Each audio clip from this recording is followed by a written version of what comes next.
to you. I'm Keeley Taverner, psychotherapist and founder of Key for Change. I help women to understand, heal, and move on from difficult, intimate relationships. Today, I want to talk about connection. You know, when you meet someone and you just click, and everything about them and you just have this great bond. And it may have been a while since you've had that with somebody, or maybe you've never even experienced such a connection before. And my question today is that enough? Is it enough that you just click with somebody?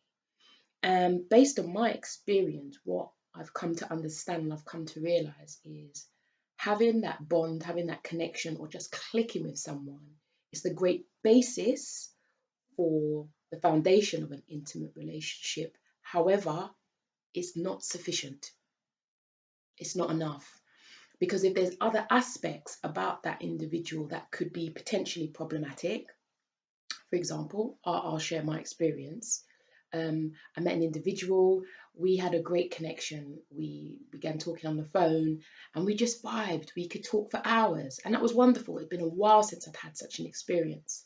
And then it became transparent that he lived with his ex-girlfriend, but whilst they were selling the house, they were still living together. Well, you know what? Until everything's finished and sorted, I think it's best I took a step back from that relationship because one, I could see I was getting attached. One, I could see that he understood me, and being understood is such a beautiful experience that it can create emotional ties. And three, it wasn't going to be good for me.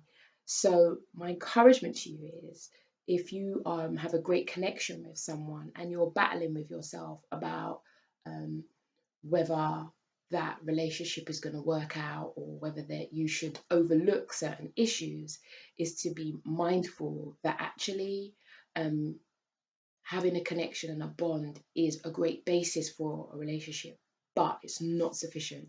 There's other factors that we need to consider. Additionally, if our emotions are into play, that can overwhelm our frontal lobes, let's get technical with it, which means that our decision making process is somewhat diminished when we're flooded with emotions.